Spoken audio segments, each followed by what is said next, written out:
It's the sound of a new life beginning. But first breaths aren't easy for every newborn bub, like 14-month-old Millie. She was born at 25 weeks and had to be intubated at just 8 minutes old. Absolutely terrifying. Without a doubt, it was the worst experience of my life.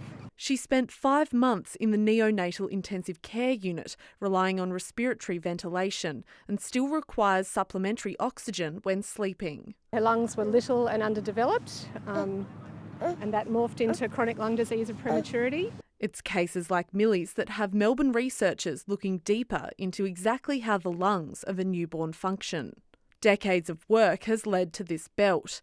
It can be used to monitor lung function in babies who are just moments old without taking them far away from their parents. Most mothers know that a nice healthy baby will take a big cry when they're born, and we saw that 80% of the first breaths that healthy babies take are cries, and those cries seem to be just more important than making noise.